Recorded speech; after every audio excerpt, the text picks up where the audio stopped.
Welcome to the Food Junkies podcast.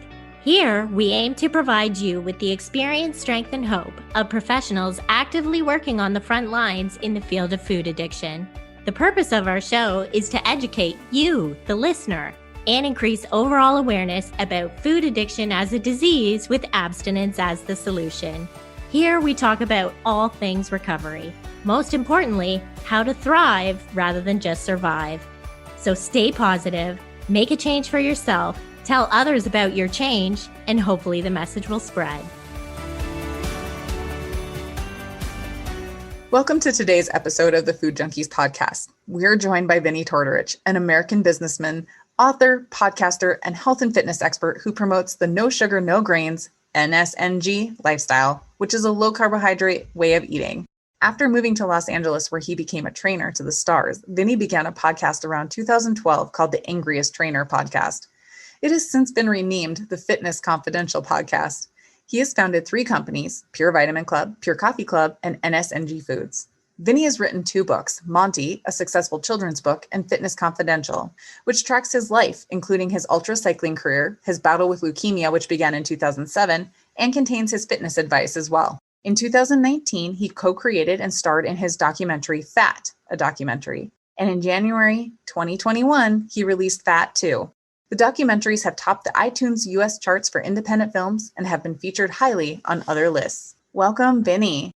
All right, Vinnie. Why are you America's angriest trainer? We have to know the story. I wish the story was more spectacular than it is. But, when I first started doing the internet thing, I didn't know what a podcast was. We started the podcast. We're talking like almost 10 years now. And, I figured we had to come up with a name and the whole thing. And we were going to call me because I had already written a book, but the book wasn't out. And the book, it's like, in the book, I mentioned that, hey, I'm now your trainer. I'm America's trainer. I've been working with these Beverly Hills Tootsies all these years. Now I'm your trainer. And when I was going to use that for the podcast, I went online and saw that there was a company, they make like extruded products or something for whatever. And it's called America's Trainers or something. It has nothing to do with fitness. And I went, well, I can't use that.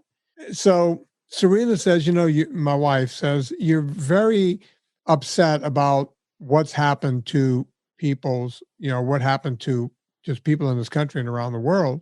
You should call yourself America's angriest because you're angry. But as you could tell, I'm very jovial. I'm not an angry guy, right? And it worked out fine for a long time. But then when I gained some popularity and I started going on national television shows, the first question was, you don't seem so angry, and I'm like, and I would spend half of my 20 minutes on camera explaining that I'm not really angry. And then they would go back and ask me again. So I just said, I actually dropped it. So thank you for bringing it up again. Absolutely. I'm always happy to poke the bear. But I can completely understand like that angry feeling that you had when you feel we've all been fooled for so long by the health and food industry. And I mean, we come across this all the time. We work in the field of food addiction and our clients come to us and they had no idea that some of the foods they would be eating could be addictive. And so you've done a lot of research about this. What is the most disturbing thing you've discovered so far from the food industry health field? Well, I don't know. There's so many disturbing things, but the fact that a religious group, started this in the 1860s, the Seventh-day Adventist, and they were only doing it. And by the way, I don't blame them. They were only doing it for religious reasons. They had a woman, Ellen G. White, who decided she woke up one morning and said, hey, God came to me in my sleep last night. Now, if that happened today, they would put you in an insane asylum. They would get you on medications. You would be in a hospital. They would be checking your blood pressure. But back in 1860s, if you said God came to you, the person who you told that to would say, really? What did God have to say? Well, God told me not to eat anything with a face. That's what Ellen G. White said. Now, that started modern day veganism. Of course, it couldn't take hold back then because there was no exogenous vitamins. So if you actually did go vegan back in those days, you would eventually die. because it's not a complete diet. So that was the beginning of it. But, when our government, meaning the American government, got into it, and they started looking around during the first Great Depression when we were basically farming. That was the crop, that was everything in America. It's kind of like when we had that depression in 2008. Remember, the car companies were too big to fail. Remember that? Oh, we can't let Ford fail. It's too big. Chevy can't fail. Too big to fail. Well, back in the last Great Depression, the farm industry was too big to fail. So the government kept propping up wheat and corn and everything else, right? And once they got their hands in that, they were like, wait, we like this.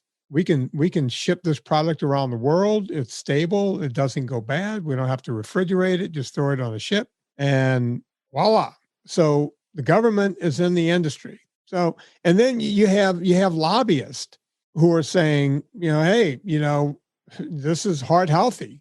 That's never been proven ever. Look, I'm sitting here drinking coffee. I'll give you a perfect example. My whole childhood, I would hear, because I was a coffee drinker since I was 4, because they used to give kids coffee, no problem. But I would have doctors along the way. They would say to me, you can't drink coffee. And I would say, why? And it was because it's bad for you. And I would say, why? And they would say, because it causes hypertension. And I would say, no, it doesn't. Give me another reason. Well, it's not good for your heart. Nah, that's never been proven. Give me another reason, right? So when you look at coffee, you'll go, well, how did coffee get a bad rap? Because in fact, now they've figured out that coffee is great for you. It's actually the more coffee you drink, the better it is for your heart. So how did it get a bad rap? Well, let's go back to the Seventh-day Adventists, right? C.W. Post, who came up with Post cereal, just like he was friends with Kellogg's, who was also a Seventh-day Adventist, came up with Kellogg's, the cornflake. C.W. Post was trying to figure out a different way to get more grains into someone's diet, because that's how he made money. And he figured out if you took a grain and you burned it and you rolled hot water over it, it looks like coffee. So he came up with a product called Postum, right? But in order to sell Postum against the best-selling drink in the world, which was coffee at the time, he went on a campaign. And we didn't have Google back then. We didn't have Twitter.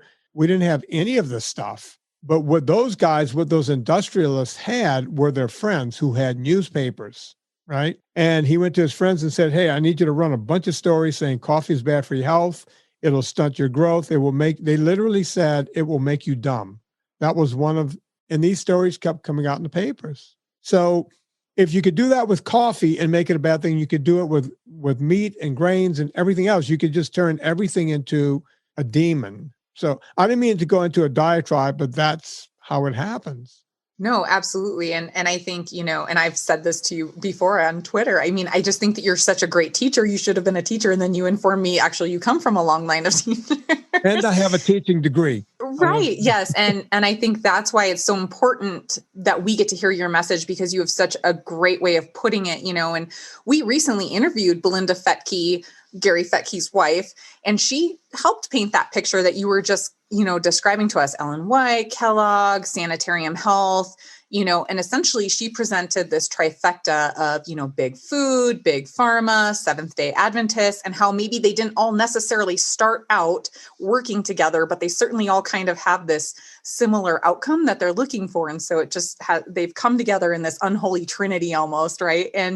But you have started in your movies and that kind of thing. You've started to call out the government and the media, and you've used the word complicit in how they've behaved and in the decline of Americans' health. And can you talk more about this and why the media, why the government, what's their responsibility in the solution? What is the solution? Like, I would love to hear your take on that. By the way, before you get into that, you mentioned Belinda, who I love dearly. One night, I was driving my butt off to get to San Diego to give a speech, and I got there 3 minutes. Traffic was so bad going from LA, and I got there with 3 minutes to spare. They were literally saying they didn't know where I was. I said, "Just introduce me. I'm in the building. I'm running. I'm coming." So I ran up on stage and I gave my talk. And when I was done, I see my good friend Nina Teichels, and she goes, "Let's go grab a drink." So we walked to the bar in this hotel, and she goes, "There's a big keto meal outdoors." It was some kind of event. I'm never really sure where I am. I just like a wind-up doll. And so Nina and Serena and myself walked outside, and of course we run right into Belinda and Gary, who were there from Tasmania, and there was it was me, Belinda, Gary, Nina, and we're sitting around this table, and it was just kind of this impromptu get together to eat, and then we noticed that everyone from every other table in this whole room were looking at us, going, "What are they talking about?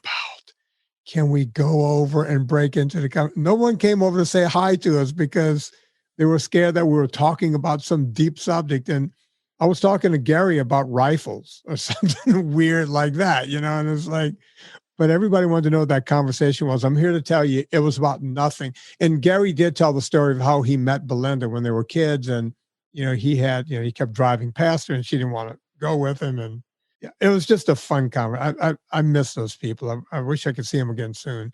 But getting into, complicit, the government didn't mean, like, the government doesn't care. The government's just a business, right? They don't care. When you look at how the government treats everything, and we're going to probably see some of those outcomes right now with this COVID, and, now there's, we had 0 vaccines. Now we have 2 and a third one's coming out. Not, just on and on and on.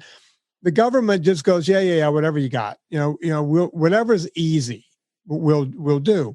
And it was around 1967 or so, and Robert F. Kennedy wanted to get elected. He wanted to do what John F. Kennedy did and become president, what have you.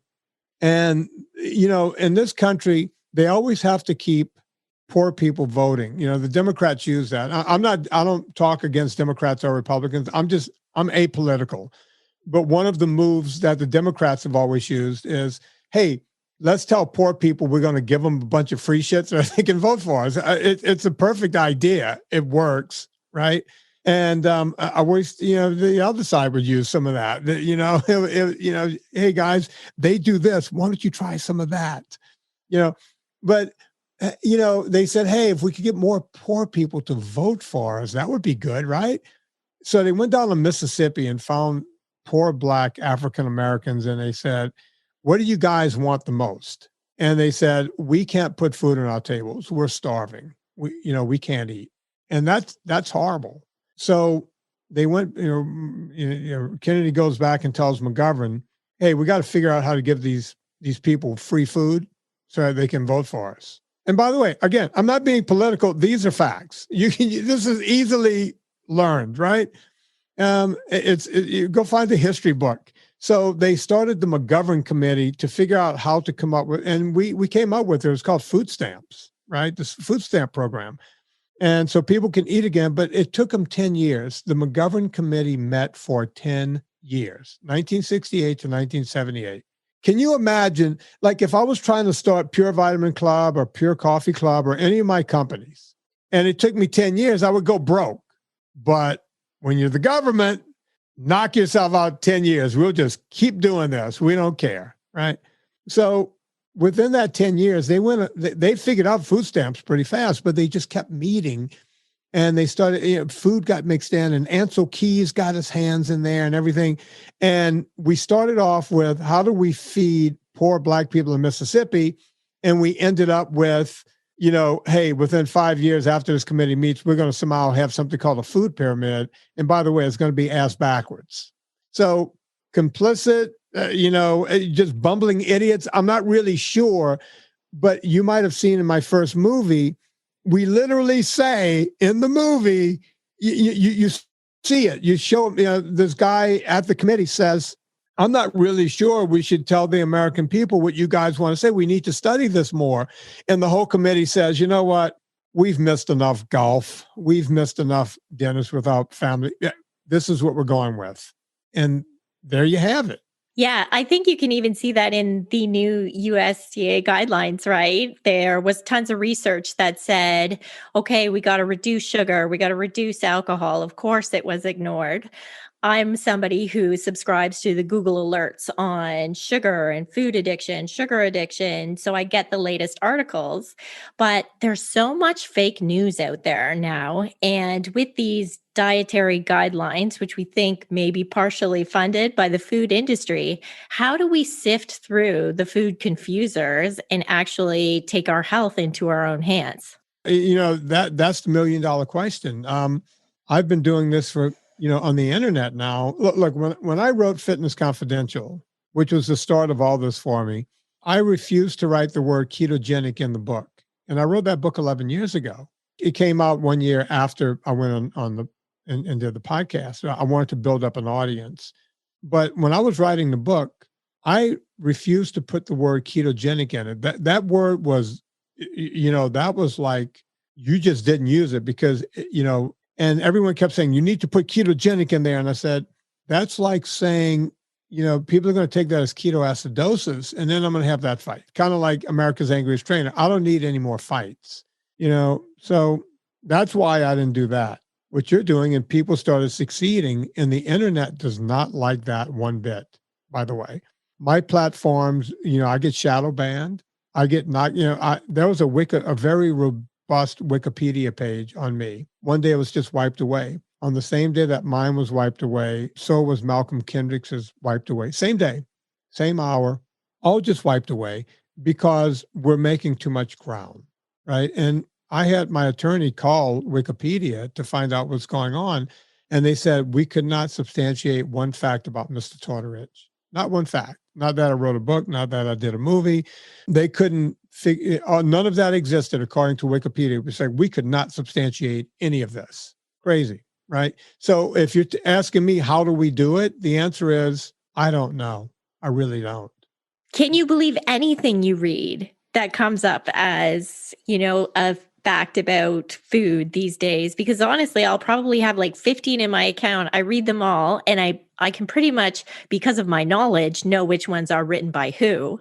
But if I didn't have that background knowledge, it's like they are selling through the news all the time. Clarissa, you're absolutely correct. People send me stuff on Twitter, and as you guys know, I'm on Twitter all the time, and they'll say, "Have you read this? Have you read that?" I don't even have to read the articles anymore. I can just look and see where the article came from and know whether it's true or not. If it came from Harvard or Minnesota University or just a host of, I could go down the list. But there's a bunch of places where you just can't. You just go, okay, you don't even have to read the articles. You just know who put it out, and it's not true.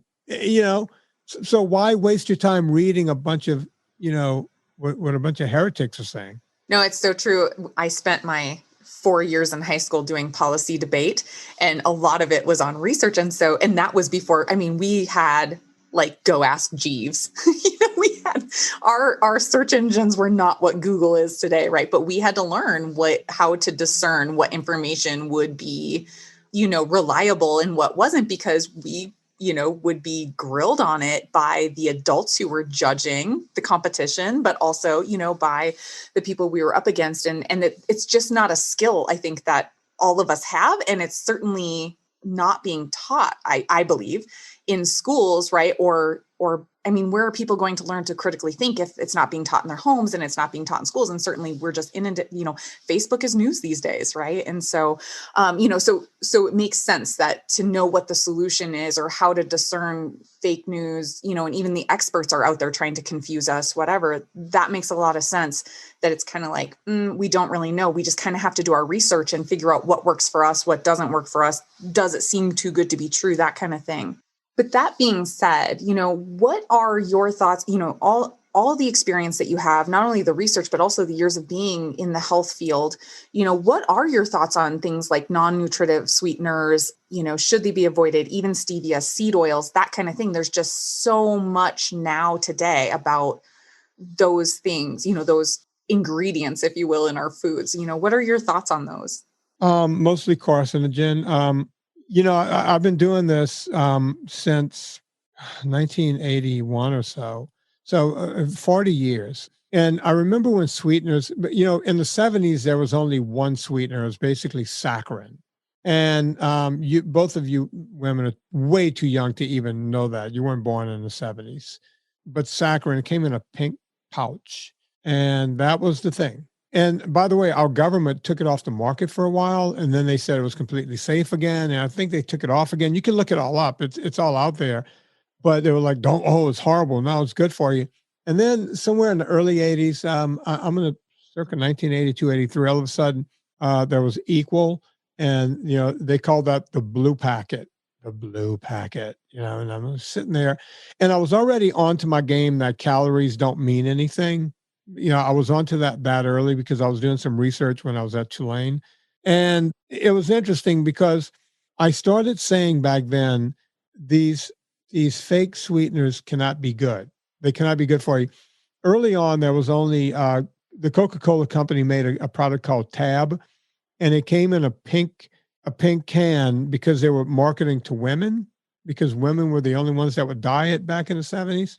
But now they took Tab and they put it in a different bottle and a different can. They called it Diet Coke. And, they just kept going with that. And of course, the big problem with diet soft drinks was if you put the saccharin product in it, it tasted very bitter. You would have to sip it very slowly. I remember people saying, you got to get it really ice cold and then put ice in that. And, I was never a soda drinker.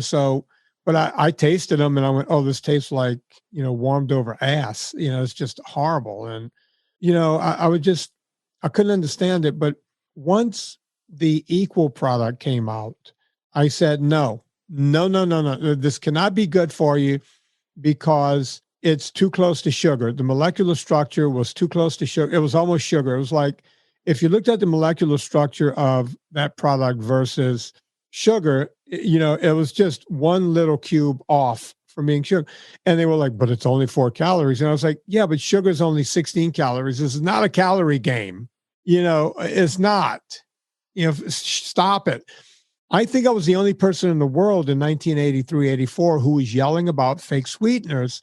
And it wasn't until the late 1990s, Oprah had some doctor on her show that said, fake sweeteners, it won't help you. It'll make you fat. It's not good for your health. And by the way, if you want to go find a stevia tree and extract the green leaf stevia from that tree yourself, that oil, okay, that's real stevia. That's not even allowed to be sold in the United States, but no one knows that, right? You can't even get real stevia. So Truvia and all this other crap that you think is stevia, and no, you don't understand. I get the one from Whole Foods and it comes in an eyedropper. And no, none of it is real stevia. It's all crap. It really is. And by the way, what are you doing at that point? And by the way, allulose, monk fruit, erythritol, all of it. It's a horror show. And I love telling the story.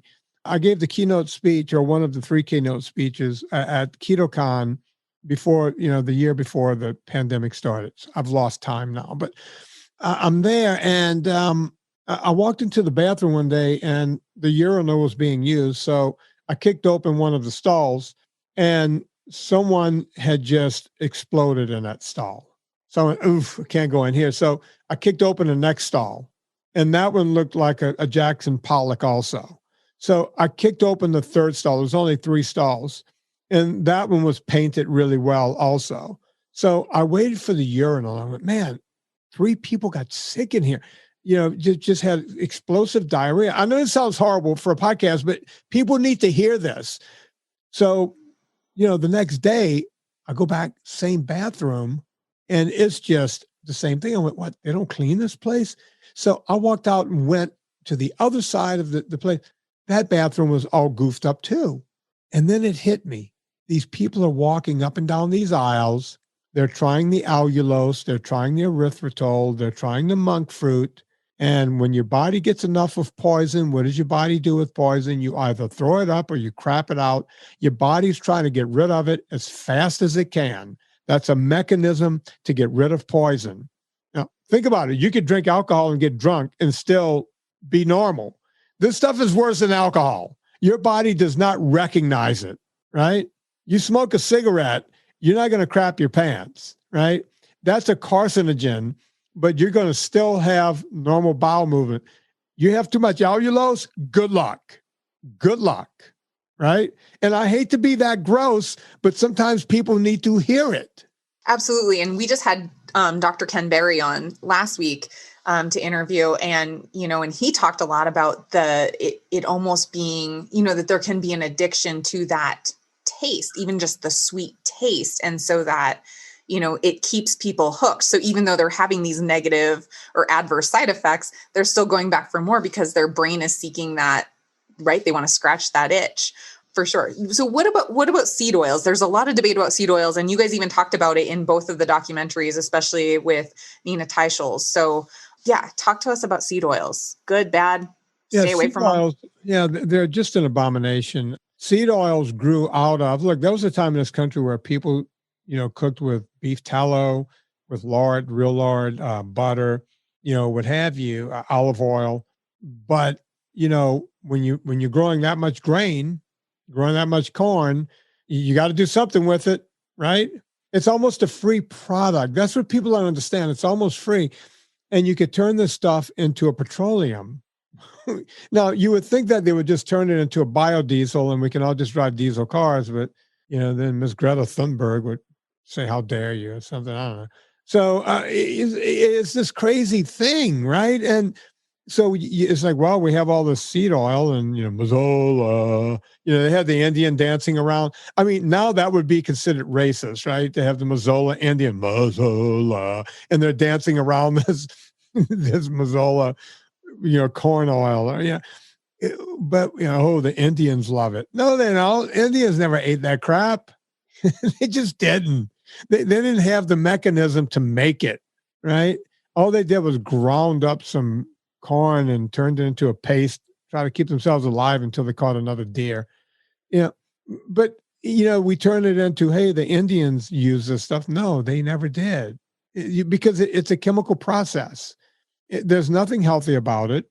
I don't know if you've had her on the show, but I love her to death. Kate Shanahan has written whole books about seed oils.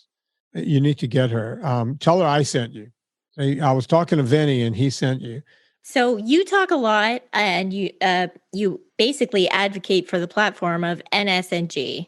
So can you tell your audience, or our audience, why you believe eating this way is so important? And I've also heard you say it's not black or white, and that there can be a gray area. So what does that mean for our listeners?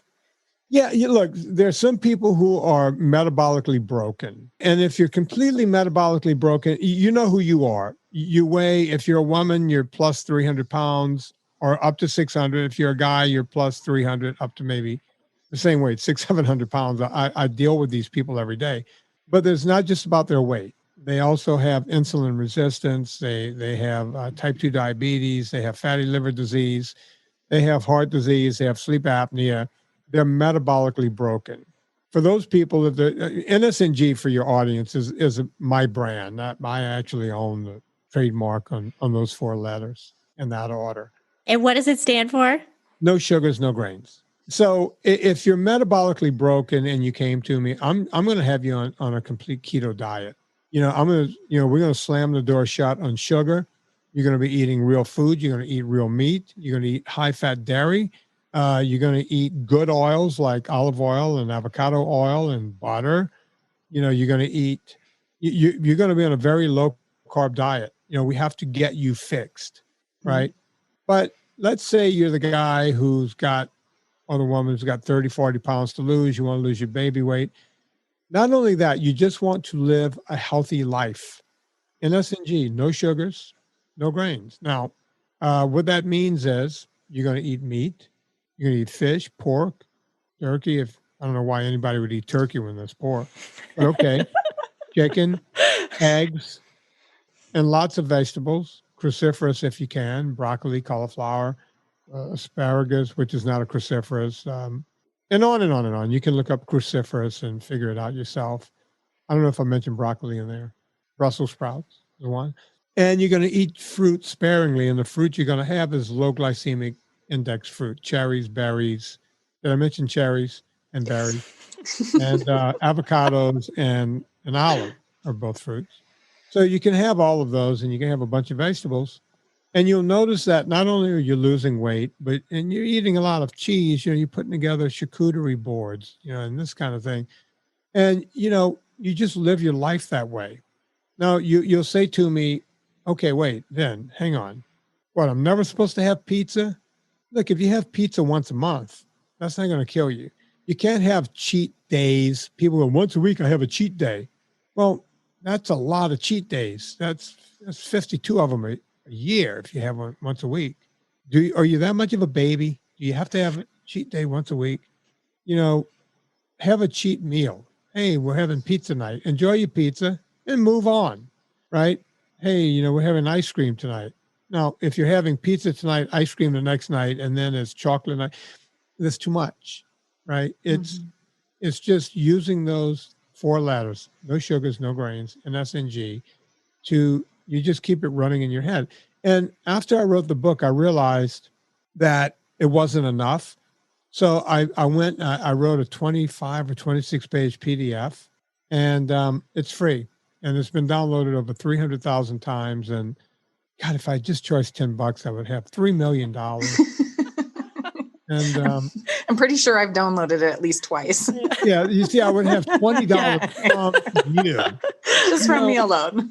Yeah, but and people keep, my accountant keeps going, you need to put a price on it. And I've thought about putting a price on it because sometimes when you put a price on something, even if it's $10, people want it more. Yeah, they want it. Well, they take it more seriously. They'll go, okay, yeah, I paid for it. I might as well read it, right? Mm-hmm. Yeah. So I've thought about doing that, but then I think about the guy, especially I thought about doing it this year. And then I was like, some people don't have money right now, with COVID and what have you. Mm-hmm. So maybe I'll just keep it free for another year, another 6 months or something until the world rights itself. And then maybe I'll charge, but I don't mind giving it away because it's helped so many people. If you guys have seen my Twitter and all that, these people show these before and after pictures, and I tear up sometimes. It really does get to me. It's one of those crazy things.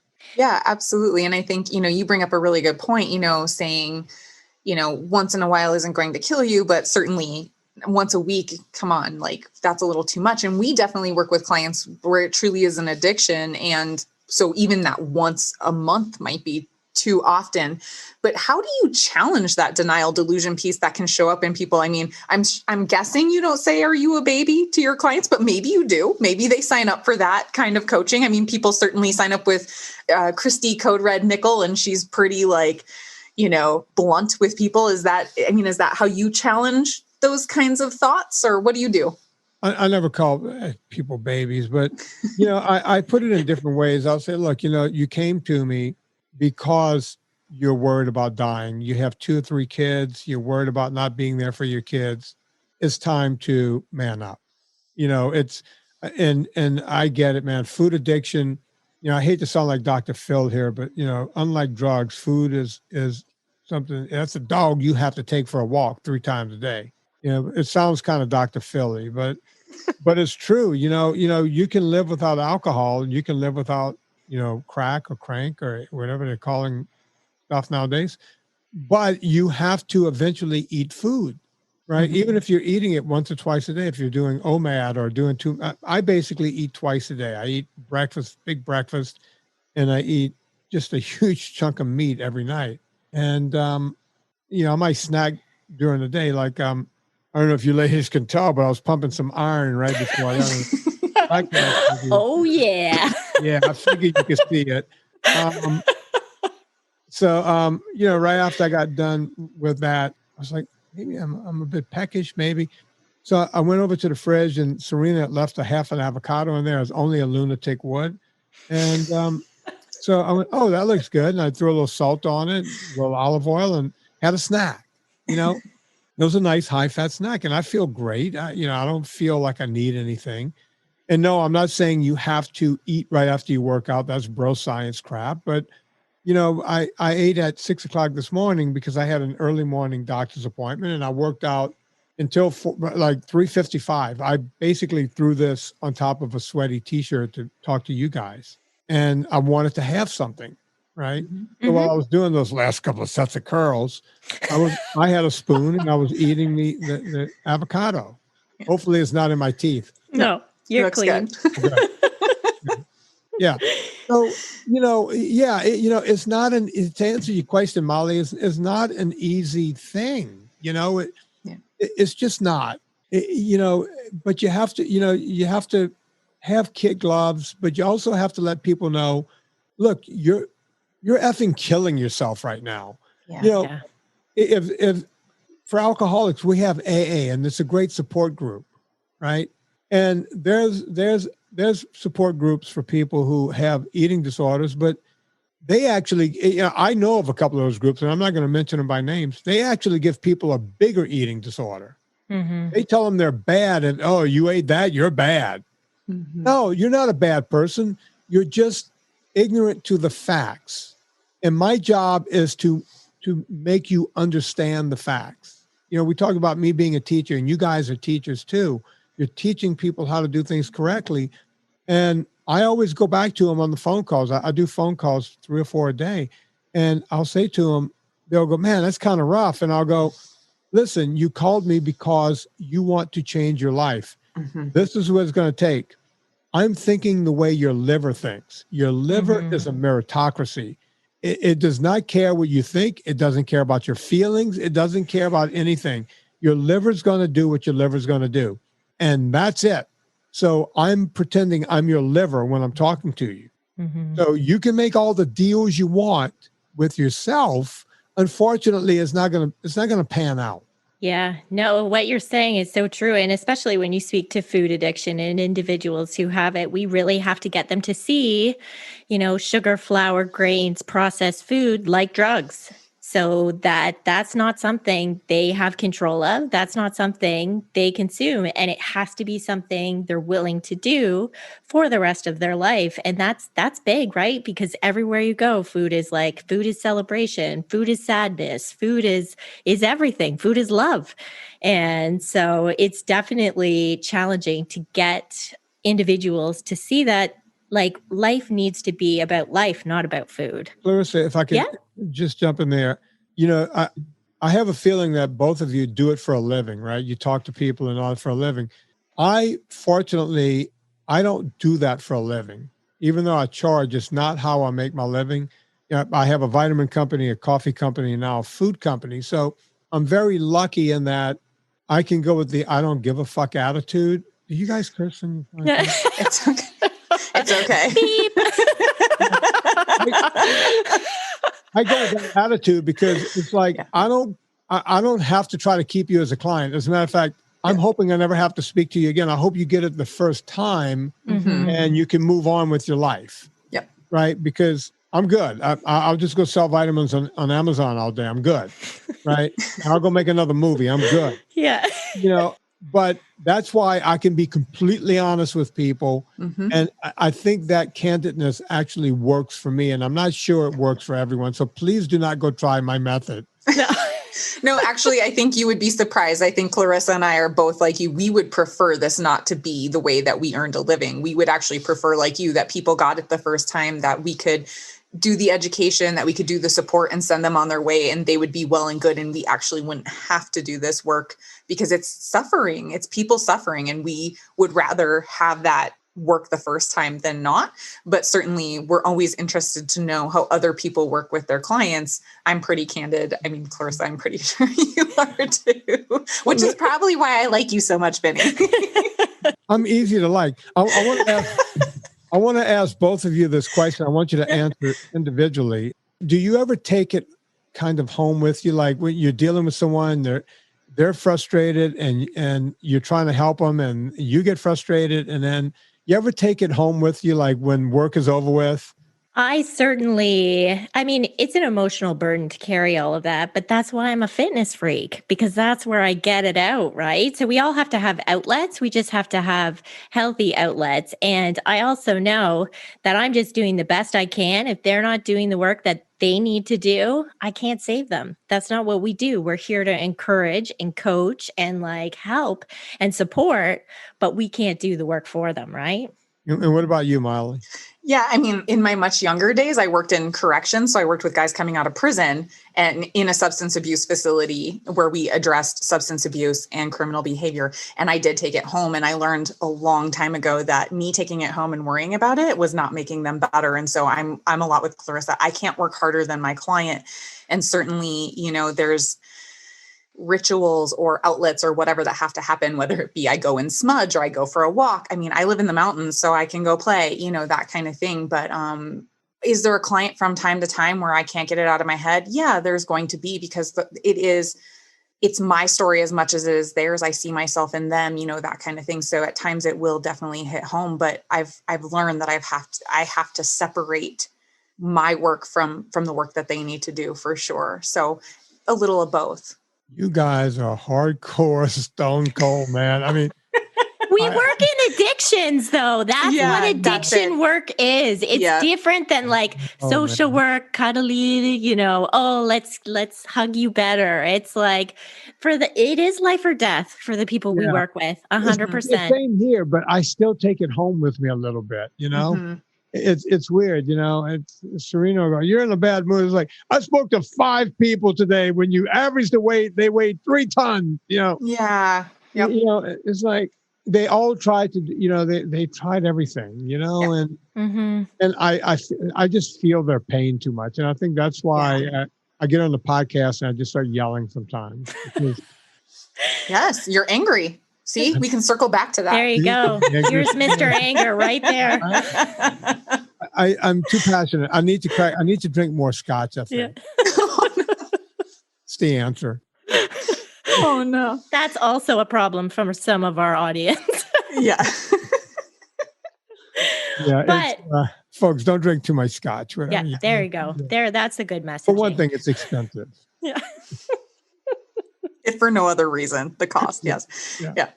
I know what I was going to ask you. So you did a film too, Fat 2, and obviously you're wearing Fat, the documentary hat. So what information was missing from the first one that you decided you need to put more out there? And by the way, I applaud you for these films. They are amazing. Agreed. They've made it to mainstream media. They're doing super well, and it gets the message out. It's why me and Molly wanted to do the podcast, so more people could hear the good message. Note to self, next movie, a film 2. All right. I like that title. People are going to say, where did you get that? Yeah. I don't know. I was talking to some woman one day. Can't remember her name. I was trying to come up with the Ruminati's name, and she called my movie a film 2. Film 2, and, Fat 2. Yeah. And next thing I know, I'm doing a film 2. When we did Fat 1, I don't know if you guys noticed, but I crowdfunded the movie. Yep. And we got $250,000 to do it. And I decided when I was shooting it, I overshot it.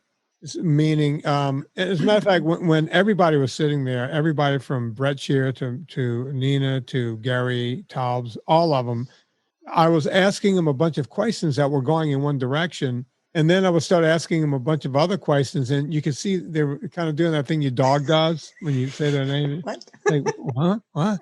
And I was like, just answer the question. And I was getting all this information because I had scripted out where I wanted to go with this movie, not knowing how to make a movie. I knew enough to, have a game plan. Mm-hmm. And my game plan was either I'm going to make a 4-hour movie or I can make 2 90-minute movies. And that's why I also had the wherewithal. It was all shot. If you notice, their backgrounds and what they're wearing is all the same as the first movie. Mm-hmm. Yeah. I'm the only guy that has a different background. Because when I was shooting the first movie, since I had a film crew hired, I just threw on a sweater. It was summertime. Put on a sweater and sat against one of the other backgrounds and asked a bunch of questions or said a bunch of things. So in my mind, I was creating 2 movies at the same time, right? You see, I could do that, but I can't remember Peter Ballerstadt. So I had 2 movies in my head at the same time. And I never thought I would do the second movie, but COVID hit. When you do, look, I'm not a movie maker. I'm a storyteller. But when you do a movie like Fat, a documentary, you go, okay, boy, I got really lucky. It's the #1 movie of all times for Gravitas Ventures. It stayed at #1 forever on iTunes and Amazon Prime, and just all these accolades, right? And I was like, I can never do another movie because there's no way I can ever do this again. But COVID hit and people were sitting around and I'm sitting around and I'm like, I wonder if I can start editing this movie. And I did. And before I knew it, I had another movie and I was on the phone with Gravitas Ventures, and here we are again. So yeah, the two movies were done at the same time. They were just edited a year apart. And here's some information for you. At the end of this coming month, February, or the beginning of March, it could be the end of the first week of March, I will be shooting the third movie. Oh, yes. Whoa, that's exciting. I don't. We're going to be guests, right? You're going to. Yeah. As a matter of fact, if you guys can make it down to LA. Perfect. Here's the thing. With the first movie, I said, if I make my money back, because I put a lot of my own money into it. Sure. If I make my money back, I don't mind going into the hole to make the next movie. And I made the money back. And I saw the way it works. So I was pretty comfortable in doing Fat a Documentary 2. Now, that money has to come back. But I'm willing to put enough money into the third movie to shoot it. You know, all the money comes in editing and sound and, picture quality and all that. And then you have to put it out, and that costs a lot of money. But at least I can shoot it. It's doing so well that I have the confidence to at least get my face on film. Yeah. Right. And over the course of the year, as the money comes in from movie number 2, I'm going to make movie number 3 and I'm going to put it out, and I wish I could tell you guys the title, because the title of this movie, I'm not doing Fat 3. It's going to be called something else. It's called Film 3. Film 3? Film 3. Blockbuster title. Film 3. The Calipso Story. Oh, dear. Find out how a girl from Canada who says the word a boot makes a movie. In Clarissa Story in Film 3. Oh, Coming soon at the theater near you. I came up with this great title. My friend Adam Carolla says sometimes you come up with a title before the movie, and that's usually not a good idea. Uh-oh.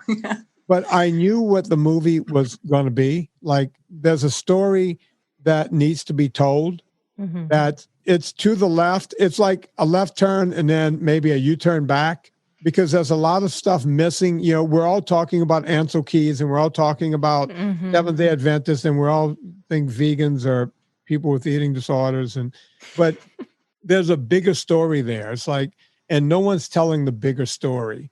And I wanted to tell that story in the first one, but when you're trying to stuff it all into 90 minutes, hell, I did 2 movies. I couldn't stuff it into 3 hours, but it's a bigger story. I was having a powwow with Nina last week, and we were on the phone for like 90 minutes, and she was like, holy shit. Holy shit. Oh my God. Why hasn't anyone done this? Oh, and now I'm excited. Yeah, I'm excited. And this movie will get me blackballed from the internet. I will be canceled. I'm looking forward. I've been trying to get canceled for a long time. And this will get the whole internet to come out, like all the powers that be, they're going to go, no, screw it. This guy, he's done. Yeah. And then I could go off and live my life. Yeah, that's so how funny. You know you've made your mark. Yeah. And we noticed that, right? Like in the reviews, people either loved it or hated it, right? Fat 1, Fat 2. So what is that? What makes this so polarizing? I mean, you would think we're talking politics, but we're not. I mean, what's going on with that? What's the dogma that's, there's something going on there. Look, when I was a kid, and Gary Taubes and I were talking about this a couple of weeks ago. When Gary and I were kids, we were about the same age. There used to be a thing. You go to someone's house, you don't talk about religion or politics, right? Mm-hmm. Now, food is kind of like religion and politics. People take what they eat it's very sacred. My great grandmother from the old country makes this dish. My mother, when I was a kid and I would smell those sticky buns, oh my God, that's the name of the new movie, Sticky Buns. Nice. So we noticed in Fat 2 that Georgia Eady and Drew Pinsky, they briefly touched on that sugar, carbohydrate, food addiction piece. Yeah. And I guess ultimately we kind of want to nail you down a little bit, but, because we know how honest you are. Do you believe in food addiction? do you think this could be an underlying reason why some of the people that you work with, or maybe, other trainers or in the low carbohydrate world, keto world, why those people are unable to sustain like that lifestyle? I don't know. Have you seen it? Do you believe in it? Yeah. There is an addiction to food. There's no doubt in my mind. Some of the studies, the jury's still out, but the fact of the matter remains. I mean, when you eat sugar, your brain lights up almost exactly the same as it does when you use cocaine. Mm-hmm. It's not the same high, but your brain lights up from that, right? Mm-hmm. So there's something to be said for that. And look, I always use this example. If you're addicted to food and I said, okay, here's a pint of ice cream, right? And you can have a scoop and no one's there to watch, you're going to eat that whole pint, Mm-hmm. right? And even if someone is there to watch, you'll eat the correct amount. And as soon as that person's not around anymore, you will run back to that freezer and hammer the rest of that pint. Yeah. Like I said, the same for, a bag of Doritos. When you think of grains as being sugar, once the ghrelin and leptin starts playing on you, you could go through a family bag of Doritos and then start looking for the pint of ice cream after that. Mm-hmm. Now, if you did the same thing with a piece of meat, if I gave you a 16-ounce steak, which is actually 1 ounce less than a bag of Doritos, a family bag, because I've checked. If I gave you that steak when you're done, if I handed you another sizzling hot steak, you would say, wrap it up. I got to take it home. Mm-hmm. You won't be able to eat it. So certain foods will cause your addiction bells to ring, right? And that would be sugars and grains. Mm-hmm. And they work almost identical to each other. We absolutely agree, 100%. So where can our listeners find you? And you mentioned you're working on this undisclosed movie title, Fat Number Something. At 12. I'll be on your show. You'll come back and you'll talk about it. But so where can people find you and what else are you working on right now? Okay. I'm going to go back to LA very soon to start shooting Fat 3. So I'm working on that.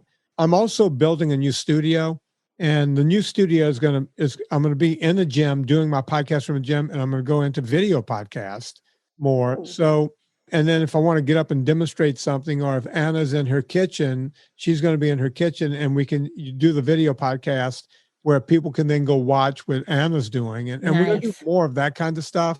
So that's coming up, and besides that, the movie, I'm at purevitaminclub.com. That company takes up a lot of time, and purecoffeeclub.com takes a bunch of time. And I don't know if you guys know, but I started NSNG Foods, which has a product called UltraFat. I did see that. Yeah. It's taken the world by storm, like right out of the box. And we had no idea it was going to be as big as it is, like right from the get-go. We didn't even advertise, and people were just waiting for this product. And so we're having trouble keeping it in stock. So that keeps me fairly busy all day long. But that's what I'm doing. More video stuff, more movies. It seems to work for me. And there was a second part to that question. Where can they find you? Oh, VinnieTortorich.com, or at Vinnie Tortorich on Instagram, and Vinnie Tortorich on Twitter, and just wherever. Just put in VINNIE, no wimpy Y, and you'll find me. I'm out there. So, final question. If you could tell a younger version of yourself, and granted, it sounds like you've been kind of keen to this for a while, so maybe you would have to be a way younger version of yourself, right? As far as like a little guy. What would you tell yourself about sugar and processed foods and their destructive qualities? Like, just what would you say to, and maybe you never got into them, but I mean, what would you say? There's one part of it where I did get into them because, look, even though my grandmother knew that, carbohydrates made you fat, right? Mm-hmm. If an old Italian woman knows this, it's common knowledge, right? Mm-hmm. So we all knew that, but the one part I would change, and I think about it all the time, as an athlete, and I would tell my clients this, is like, look, if you're training for an event, you must take in tons of carbohydrates. Your body needs to run on carbohydrates when you're moving really hard and really fast. That's the one part I'm angry about with my career, because I would tell people, you want to lose weight, you want to be lean, low carbs, high fat, high protein. if you want to go run a triathlon or a marathon, we need to get you on a carbohydrate regimen. And I did that for myself too. I was an ultra athlete for years, and I'm not so sure that didn't contribute to my own cancer. I had leukemia back in the day. So if I could go back and tell a 20-year-old Vinnie that you could do all this stuff by eating high fat, man, that I think that would have made a difference. You know? Yeah. So yeah, just like you, I mean, you fixed yourself, Molly, with food, right? Yeah. Ovarian, did you say ovarian cyst or ovarian? Yeah, polycystic ovarian syndrome. Yeah. Yeah, man. I mean, it's crazy, that you could fix yourself with food. But who's telling you that? Nobody said that. Nobody said that. No. I was afraid of fat for 20 years. I didn't eat fat, not one stitch of it. I also wasn't obviously using my brain very well, but yeah, I was fat phobic.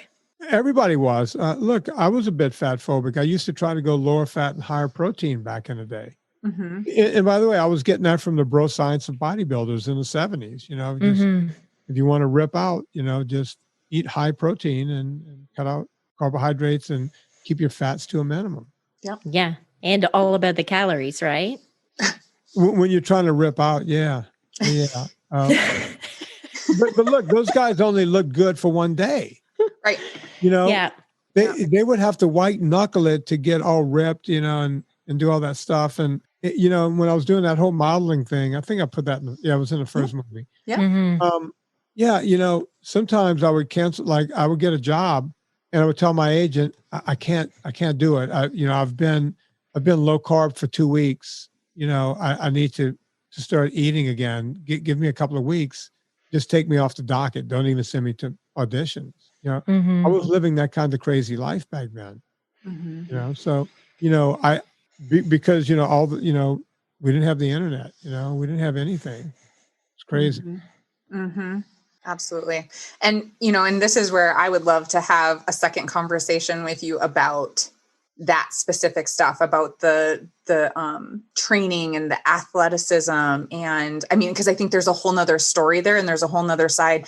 We do have male clients, but we typically it's the women, like you were saying, that are coming to us because they want to lose the weight or whatever, right? They're more likely to step up and say, I need help. But I have worked with some male clients in this field, and more, it's that side of it, right? Where it's been this big athletic thing and there's been a lot of binge restrict and stuff that you're kind of alluding to. And so if you're willing, I mean, we, at some point in the future, when, we get down the line, we would love to have you back to talk about that kind of stuff, because I think there's a really important topic there that needs to be addressed. And I think you have a special insight to it that we certainly don't.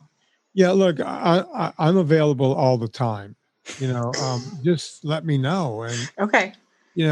Sometimes people go, man, I can't believe I got you on my podcast. It's like, well, that was me. I was like, that. What am I doing? What? Yeah, but look, and this might sound horrible for me to say this, but I don't give a shit. You got me. Now when you go try to get Gary Taubes, he may do it. Like, wait, Vinnie did it? Okay, yeah, I'll do it. People work that way.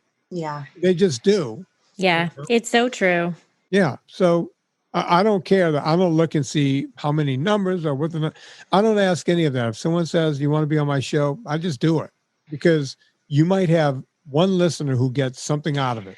Yeah. That's exactly how we feel. And it was worth every second. If this one person, if we saved one life, worth it. Worth an hour, hour and a half of my time. Easily. And also, if they were having a bad day, they might have got a few laughs. Might have. Yeah. Maybe. At least on Canada's behalf, We're all about it.